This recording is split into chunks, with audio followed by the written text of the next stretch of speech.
Hello, everybody, and I'm going to be talking about the affirmative side for this following topic. My name is Daisy Mercado, and here we go. So, universal healthcare. The United States federal government should implement a universal healthcare. Universal healthcare overall promotes health and social benefits into a society. By universal healthcare implementing into our American society, this would prevent future social causes, lower overall healthcare costs, and in reality is actually favored by many citizens and physicians themselves. Now, let's go on to the first point. Preventing future social causes.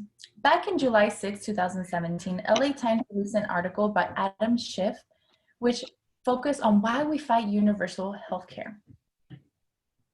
The ACA, Affordable Care Act, actually did not fix every issue when it first came out in our healthcare system, but it did create a framework to get us the rest of the way.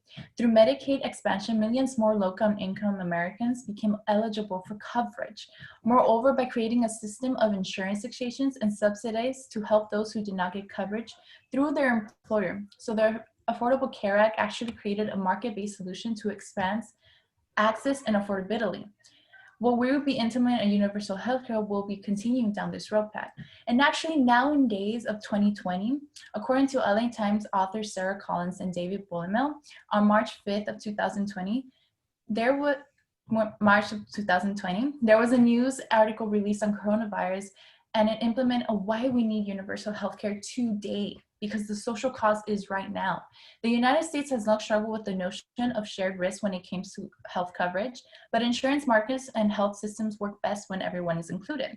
That is why all industrialized countries have universal coverage and why most of them consistently outperform the US on most measures of healthcare access, affordability, healthcare outcomes, and overall costs.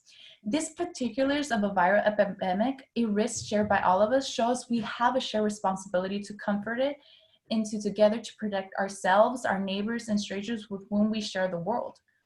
And now going to the second point, doctors are actually preferring this one government agency and really favor over it.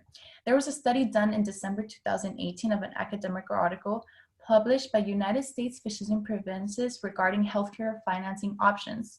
And it was a multi-survey and explains how doctors only deal with one government agency and how they favor it with the universal healthcare system.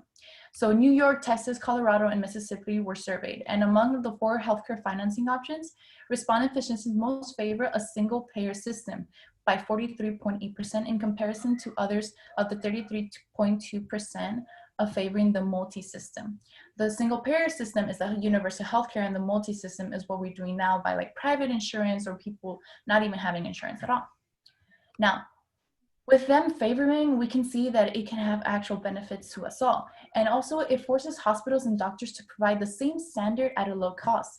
Back in October 4th of 2019, targeted news service, Washington DC, came out with a release article of NYC Care. And it talked about 5,000 New Yorkers receiving accessible health and affordable health care. And the successful launch was very much appreciated because health insurance is one of the single biggest expenses for New Yorkers. And sadly, many New Yorkers must forego insurance because the costs are unimaginable. With the implementation of universal healthcare, we can really reduce these problems and really create the access that we need. So overall, we can see that the universal healthcare is a really great road, and ACA is one of the healthcare is already implemented into our society. It's a start. We still have a lot more for it to go, and it's actually going to provide a lot more, promote health and social benefits into our society and hopefully the world. Thank you. All right. So for one of your points why we should have it, you said that it would actually lower the costs of healthcare overall.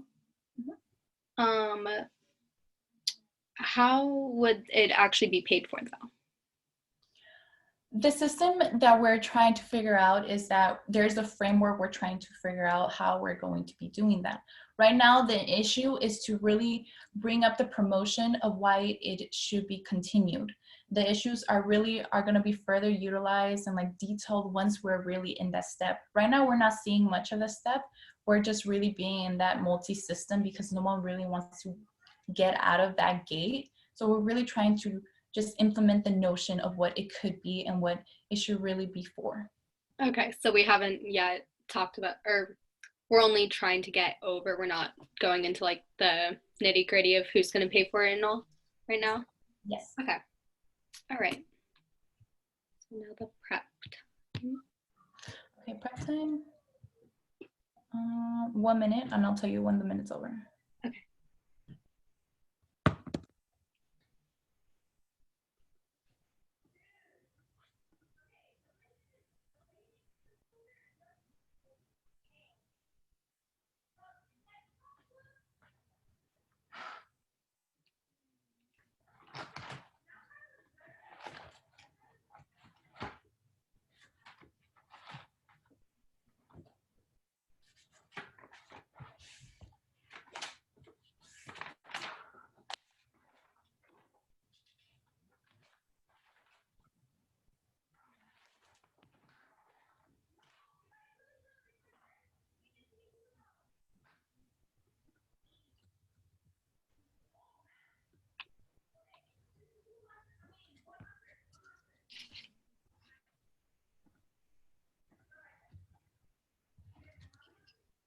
All right, when you're ready to go. Okay. So I'm going to be talking about why we shouldn't go into universal healthcare. One of the biggest reasons is that we don't know how we're going to pay for it yet. Of course, the idea of universal healthcare, everybody being able to see doctors and get medicines that they need, sounds like an amazing plan, but actually going towards that model of healthcare is really difficult because of the excessive costs that it brings. Yes, you won't have to pay the copays or the deductibles or the premiums for hospitals, but since the government's going to have to pay for that, it's going to increase taxes a lot. From an article from US Federal News Service from May of 2017 indicates that the new California healthcare system, which is a single payer, would have cost $400 billion, which is a lot more than their $1.5 billion budget that they have, and therefore the price of taxes would go up by 15% on top of everything that Californians already pay, making their taxes exponentially high, which they already are for the country. And along with this, an article from Targeted News Service from 2018 states that nationally it would cost about $32 trillion, which would then lead to historic tax raises, higher than we've seen before because of the added expenses of universal healthcare to our government. And then not just the price increase of taxes, but it also goes for hospitals too. So since citizens wouldn't be paying copays, deductibles, or premiums, the hospitals wouldn't be getting this money from them, and they'd need to charge this money in new ways. So they could do this through medications or medical procedures such as like CT scans, PET scans, and things like this. So the costs that you wouldn't be paying for copays anymore would just be translated into something new. And that was from the LA Times of 2017. And then along with it just being more money and taxes and things like that, it actually was shown that in Canada, from Targeted News Service 2018, in Canada, their single payer healthcare system actually caused a shortage in doctors because everybody was wanting to see them now that they could. And that's great that they could, but there was now a shortage in doctors, and this led to very long wait times for simple things such as CT scans and MRI scans. And people were waiting as much as like 7 months for these simple just scans, which then led to deaths because people weren't able to get seen when they needed to be. And then Dr. Lee Carisco said that very similar things would happen in like Minnesota, where they tried adopting these types of plans. So yes, universal healthcare seems like an amazing thing to do, but it's unreachable because of the amount of taxes and doctor shortages that would happen. And then in your debate, you didn't really come up with a new healthcare plan. You just said that we should start implementing these things and go from private to public healthcare now, which is what a lot of politicians are saying that we should do, but nobody actually talks about where the money is going to come from. So I propose that we stay in the private healthcare system, but use more taxes to cover the expenses than what we are now, to make it less expensive, but also to not increase taxes so much. Right. Okay.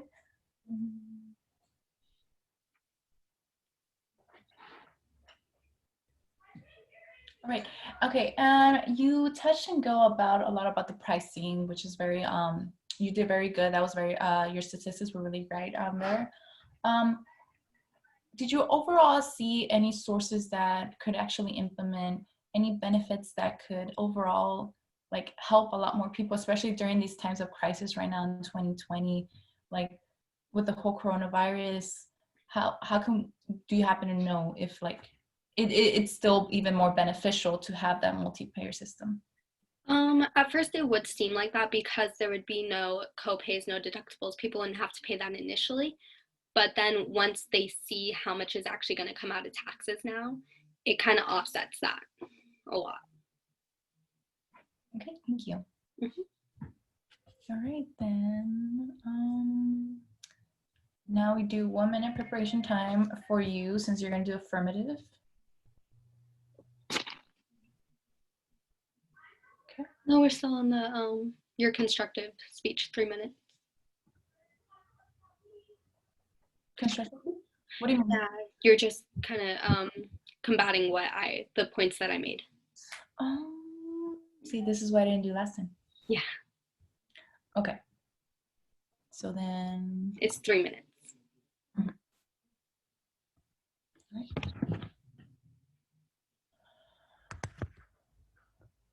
all right. From the points that you were saying a lot more about the taxes and just, it's really, we can see from your side a point of view and all of that in perspective.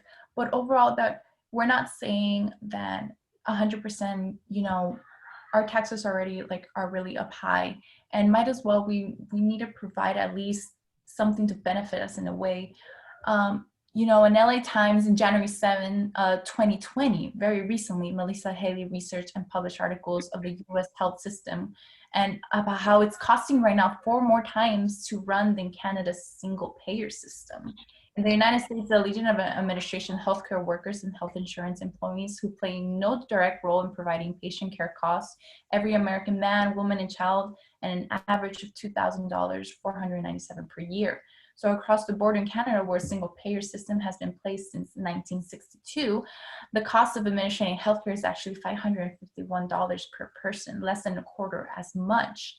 And then both overall and government health insurance in the US and in other countries get adequate insurance coverage, high cost sharing by patients, and like there's a lot more access to that. And then financing on healthcare in the US is more regressive, with more poor and middle class individuals paying a larger sum of their incomes for care than affluent, thereby deepening inequalities in disposable income. So if our system right now is providing all these little issues, like hopefully with the notion of the universal healthcare, like we can be paying, yes, a lot more with the taxes and a little bit more high, but it's going to be really beneficial if we're going to have so much more health benefits and social benefits, especially right now, because we don't know how long period this virus of epidemic is going to go.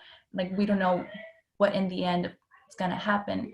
And also like with the notion of the unemployment rate, there was a lot of money given out to a lot more people, giving out that who cannot access job availability because of the virus. And it's great enough, but a lot more people also were not going to work, and specifically for that health pay. So we're already like in the depth of having so much money and debt and everything, but we should really said at least change the course in order to at least help us beneficially a little bit more. So we can see that causes and issues are going to be keep on rolling and rolling, but with that cause, like we can see a light coming in with that universal healthcare implemented into our society. And we should notice that, and yes, there are limitations and we do not know necessarily how we're going to implement with the high grossing and everything, but at least with the single payer system, we can at least reduce all the disbenefits that we're not getting from, we're already paying so much of we are. So, yeah. Okay. So basically, you're saying that the taxes and the costs are outweighed by the benefits of everyone having healthcare and being able to Yeah. see doctors. Okay. Okay, and then after the 3-minute constructive, it's 1-minute preparation for Yep. you? 1 minute prep and then Okay. 1 minute prep and then my constructive, and then we both do another 2-minute rebuttal, which is just the end all. Got it.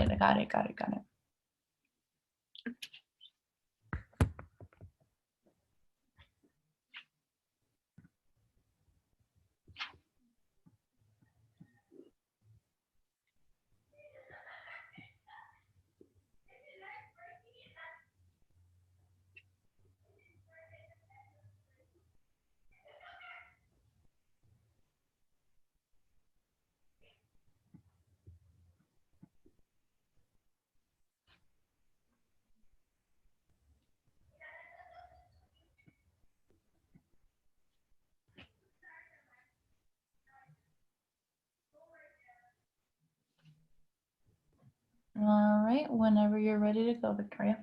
All right. So, yes, the benefits of being able to see doctors and being able to get this health care without having to pay as much is going to be great. But, and aside from the taxes, the doctor shortages that have been seen in states that already tried to implement a single payer healthcare system have been very detrimental. Lots of people have had to wait 7 months for simple things, and those were the patients that needed them. Those were the emergent patients that had to wait that long. And then you have to take in the non emergent patients, so those that are doing like preventative healthcare and that aren't necessarily needing them right now, they have to wait even longer for those things. And this has been seen in Canada too. And it has led to many deaths. So we would, if we were to do a single payer healthcare system, you would have to make sure that we had all those doctors, would also increase costs of hospitals because they didn't have to pay those salaries. And so the shortages along with that are detrimental to people's health. And we would end up losing lives through that too, because again, people aren't being able to see the doctors they need to, just like we have with private healthcare, with people not being able to pay for it. And then the costs of it really are going to be detrimental to people too. People aren't going to be able to pay their taxes if they have to then have like 15% more like Californians have to with the new healthcare plans. And so people that can't pay their taxes that were able to pay for medical insurance because they were lower are being negatively affected by universal healthcare, because instead of having to pay or not having to go to the doctors because they're healthy and so they wouldn't have to pay those extra costs, they now have to pay it in taxes where they wouldn't have to before. And that is all I have to say about that. Okay, good. Then 1-minute preparation. December. So now it would have to be the rebuttal, right? Mm-hmm.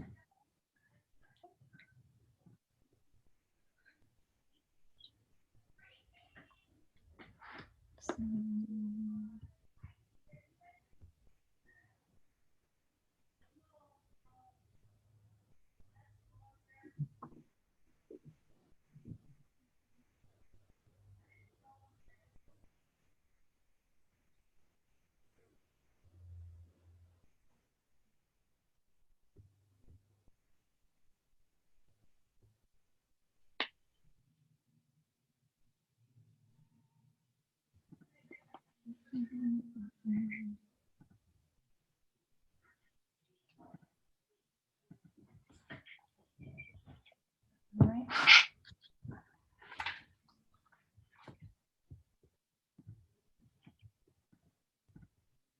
And then for the rebuttal, can you just describe me a little bit more? It's just kind of your conclusion. Okay, right. Okay.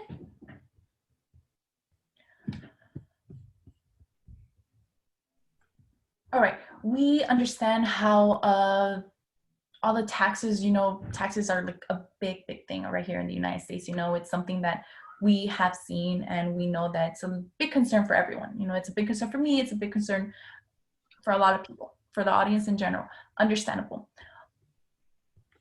But for so many taxes, and it's the reason why we can see so many good outcomes into our own personal health.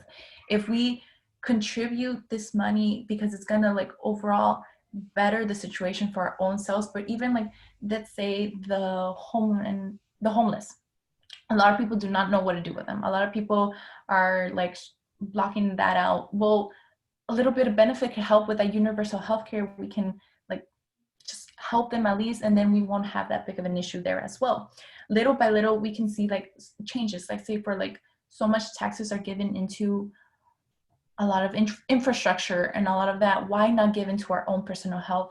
And overall, it can help us with like economic it can help economically as well.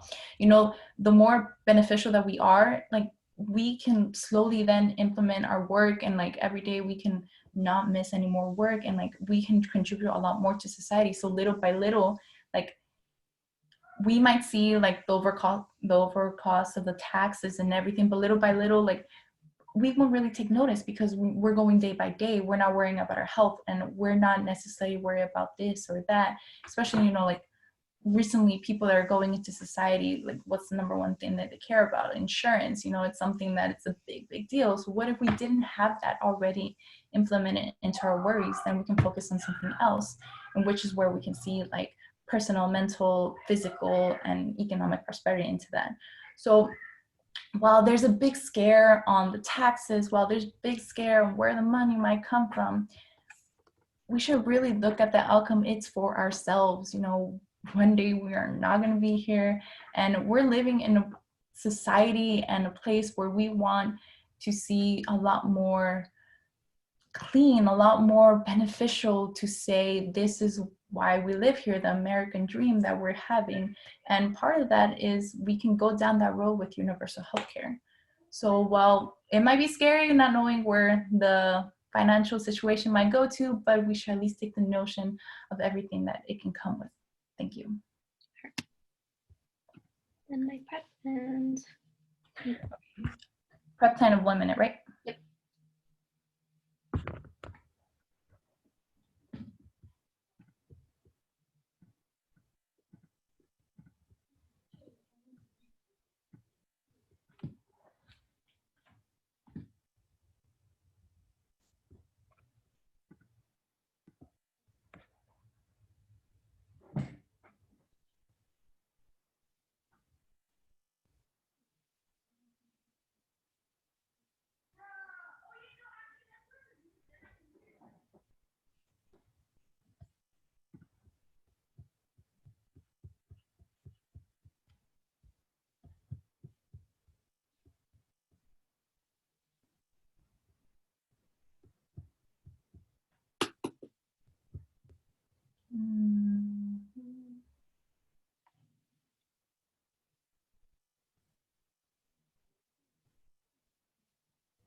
All right, when you're ready to go. All right.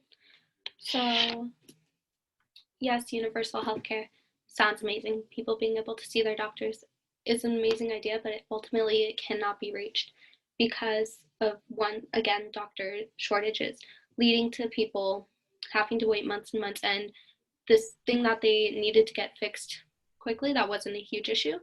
After months of waiting, it becomes life threatening. And a lot of people have died from that in universal healthcare countries that we've seen. And then again, where the money is going to be to pay for universal healthcare. People, yes, they won't have to pay for the healthcare, which is a great expense that they won't have to worry about anymore, but it will come back in the form of their taxes.